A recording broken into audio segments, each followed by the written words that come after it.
প্রেগন্যান্সির টাইমে জিনের আসর থেকে নিজ বাচ্চাকে কিভাবে রক্ষা করা যায়, অনেক সমস্যা ফেস করছি। নামাজে অতিরিক্ত হাই আসলে করণীয় কি? নামাজরত অবস্থায় শিশু জানামাজে প্রসাব করে দিলে করণীয় কি? নামাজ ছেড়ে দিব নাকি চালিয়ে যাব? মেয়েরা বোরকা না পরে বোরকার বদলে বড় জামা ও হিজাব পরে কি বাইরে যাওয়া যাবে? নামাজের মধ্যে যদি একাধিকবার ভুল হয় তাহলে করণীয় কি? আজানের সময় মেয়েদের মাথায় কাপড় দেওয়া এবং কাপড় থাকা বাধ্যতামূলক কিনা? চেহারায় ঘন দাড়ি থাকলে অজুর পানি কতটুকু পৌঁছাতে হবে? নেককার বিবি পাওয়ার জন্য করণীয় কি জানাবেন? কাউকে জীবনসঙ্গী পাওয়ার জন্য দোয়া করা যাবে কি না?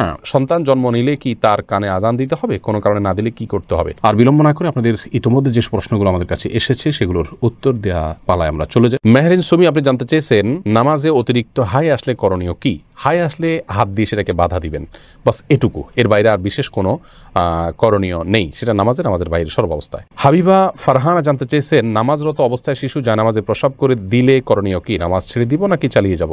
যদি জানামাজে পেশাব করে দেয় তাহলে ডানে বামে আগে পিছে সরে যাবেন। জানামাজের পর নামাজ পড়া তো আবশ্যক না, ফ্লোরে পড়বেন। ফ্লোরে নাপাক লেগে আছে যদি দেখা না যায় তাহলে যে কোনো ফ্লোরে আপনি নামাজ পড়তে পারেন, কোনো অসুবিধা নেই। জানামাজে বাচ্চা পেশাব করে দিলে আস্তে করে নিজেকে সরিয়ে নিয়ে একটু দুই হাত এক হাত পেছনে ডানে বামে সরিয়ে আপনি নামাজ কমপ্লিট করতে পারেন, কোনো অসুবিধা নেই। লিমা আক্তার জানতে চেয়েছেন মহিলারা মাথার নিচের দিকে চুল খোপা করতে পারবে কিনা? পারবে, কোনো অসুবিধা নেই। নামাজের মধ্যে যদি একাধিকবার ভুল হয় তাহলে করণীয় কি?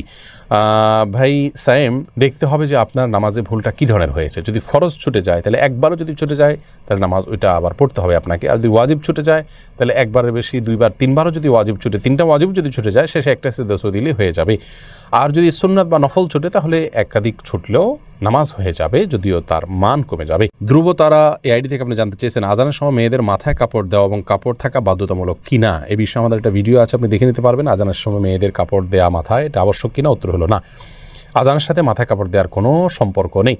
বাসাবাড়িতে যে সমস্ত মা বোনরা আছেন কিংবা পথে ঘাটে আছেন, মসজিদের সামনে দিয়ে যাচ্ছেন, আজান আওয়াজ শুনছে, ওইটা মাথায় কাপড় টেনে দিতে হবে, এমন কোনো বাধ্যবাধকতা নেই। তবে যদি তিনি বাইরে অন্য পুরুষের থাকেন তাহলে সর্বাবস্থায় তাকে মাথায় কাপড় টেনে নেওয়া উচিত, আজান দেওয়া অবস্থায়ও আজান না দিলেও।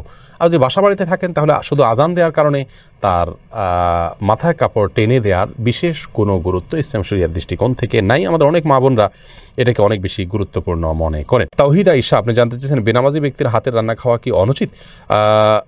বেনামাজি ব্যক্তির হাতে রান্না খাওয়া যাবে, কোনো অসুবিধা নেই। আপনি কি খাচ্ছেন এটা হলো মূল বিষয়। নামাজি ব্যক্তি হারাম জিনিস খেলে সেটা হবে হারাম, আর যদি বেনামাজি আপনাকে হালাল জিনিস খেতে পারেন, অসুবিধা নেই। হাফিজ মাহমুদ, আপনি হাফিজ আল মাহমুদ জানতে চেয়েছেন চেহারায় ঘন দাড়ি থাকলে অজুর পানি কতটুকু পৌঁছাতে হবে?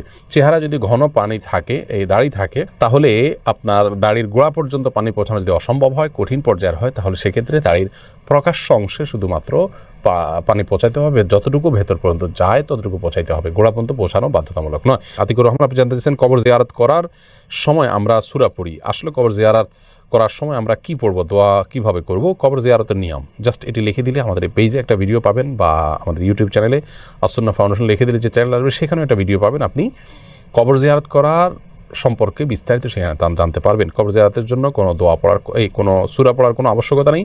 মূলত সালাম এবং শান্তির দোয়া করবেন মৃত ব্যক্তির জন্য। সালামুন আলাইকুম দারা কওমুল মুমিনিন ওয়া ইন্না ইনশাআল্লাহু বিকুম লাহিকুন। বিভিন্ন রকমের সালামের ভাষ্য ফরম্যাট হাদিসে আসছে, সেগুলো যে কোনো একটা পড়লে হবে। এমডি আব্দুর রাজ্জাক জানতে চেয়েছেন নেককার বিবি পাওয়ার জন্য করণীয় কি জানাবেন? নেককার বিবি বা স্ত্রী পাওয়ার জন্য আগে নিজে নেককার হতে হবে। সূরা ফুরকানের ৭৪ নম্বর আয়াতের যে দোয়া আছে সেটা পাঠ করতে হবে বেশি বেশি করে। সেই সাথে নেক সঙ্গীদের সাথে আপনার ওঠা বসা করতে হবে, নেক পরিবেশের সাথে থাকতে হবে। ভালো সোসাইটির সাথে থাকলে ভালো সোসাইটির সন্ধান পাবেন, এবং ভালো দিন প্র্যাকটিস করেন এরকম মেয়েদের খোঁজখবর নিয়ে বের করতে হবে। আল্লাহর কাছে দোয়াও অব্যাহত রাখতে হবে। সিয়াম পাটোয়ারি জানতে চেয়েছেন কাউকে জীবনসঙ্গী পাওয়ার জন্য দোয়া করা যাবে কি না? নির্দিষ্ট কাউকে জীবনসঙ্গী হিসাবে পাওয়ার জন্য দোয়া করা যাবে কি না এ বিষয়ে আমাদের একটি বক্তব্য রয়েছে, এই পেজে পাবেন, আমাদের ইউটিউব চ্যানেলে পাবেন, সেখান থেকে আপনি জানতে পারেন।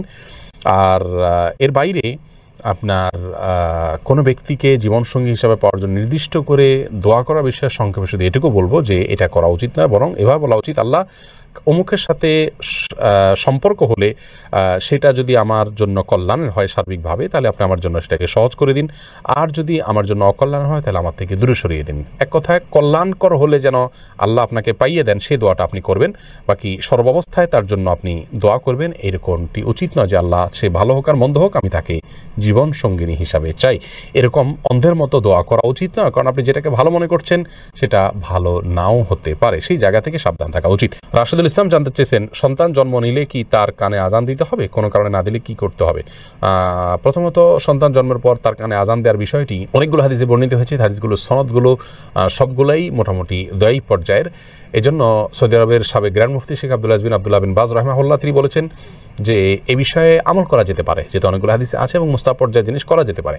কিন্তু কোনো কারণে যদি কেউ না করে থাকেন, ছুটে যায়, কোনো অসুবিধা নেই, এটার জন্য কোনো প্রায়শ্চিত্ত করতে হবে না। এরপরে সঞ্জিদা আক্তার আপনি জানতে চেয়েছেন, কেউ চাপে পড়ে তালাক দিলে তালাক হবে কি না? তালাক, বিবাহ এগুলো এমন যে চাপে পড়ে করলেও হয়ে যাবে।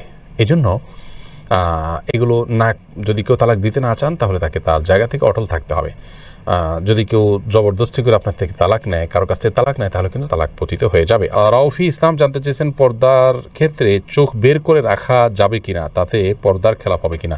চোখ বের করে রাখতে পারবেন, চোখ বের করতে রাখতে পারবেন, কোনো অসুবিধা নেই, কারণ এটা আপনার চলার জন্য জরুরি। কিন্তু চোখেরও সৌন্দর্য যাতে অন্য কেউ দেখতে না পারে, সেজন্য সানগ্লাস বা অন্য কিছু ব্যবহার করা উচিত। অন্তত এটা হলো নিজের আত্মসম্মানের ব্যাপার, যে আমার শরীরের কোনো অংশ দেখে কেউ বাজে চিন্তা করবে আমাকে নিয়ে, কেউ মনে মনে জেনা করবে, সেই সুযোগ না দেওয়া হলো একজন আত্মসম্মান বোধ সম্পন্ন একজন ইমানদার মানুষের কাজ। সেই জায়গা থেকে এই চেষ্টাটা থাকা ভালো। টিপ পরার শরঈ বিধান কি? সালিম ইবনু সাখওয়াত আপনি জানতে চেয়েছেন, ভাই সালিম ইবনু সাখওয়াত, টিপ পরা একজন ইমানদার নারীর জন্য নানা কারণে শোভনীয় নয়। প্রথমত, হিন্দুরা বিশেষ করে লাল টিপটা পরা উচিত নয়। আরও বেশি যে হিন্দুরা সিঁদুর পরে থাকেন, এটা তাদের ধর্মীয় আদর্শের জায়গা থেকে হয়, সেইটার সাথে সাদৃশ্যপূর্ণ হয়ে যায়। সেই জায়গা থেকে ইমানদারকে অমুসলিমের সাথে সাদৃশ্যপূর্ণ সংস্কৃতিও গ্রহণ করতে ইসলাম নিষেধ করেছে।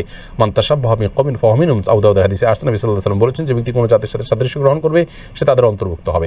এছাড়া যদি সাধারণ কোনো টিপ জাস্ট সৌন্দর্যের জন্য করেন, নারীরা স্বামীকে দেখানোর জন্য এবং ঘরের ভিতরে, তা করতে পারেন, কিন্তু ফাসেকদের নিদর্শন, অমুসলিমদের আপনার সাথে সাদৃশ্যপূর্ণ সেই জায়গা থেকে এটি পরিহার করা উচিত। আর টিপ পরে বাহিরে যাওয়া বেপর্দাহীন বা পর্দাহীনভাবে, সেটা তো কোনো অবস্থাতে যায় না, সম্পূর্ণ হারাম।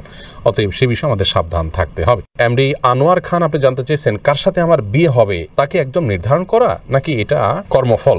ভাই আনোয়ার, এটা নির্ধারণ করা আল্লাহ রাব্বুল আলামিন নির্ধারণ করে দিয়েছেন কার সাথে কার বিয়ে হবে। নবী করিম সাল্লাল্লাহু আলাইহি ওয়াসাল্লামের একটি হাদিস থেকে সুস্পষ্টভাবে বিষয়ে আমরা নির্দেশনা পাই। এরপরে কানিজ সঞ্জিদা জানতে চেয়েছেন, প্রেগন্যান্সির টাইমে জিনের আসর থেকে নিজ বাচ্চাকে কিভাবে রক্ষা করা যায়? অনেক সমস্যা ফেস করছি। বোন সঞ্জিদা, প্রথম কথা হলো এই সময়গুলো খুব স্পর্শকাতর, জিনের উপদ্রব অনেক সময় বেশি হয়ে থাকে।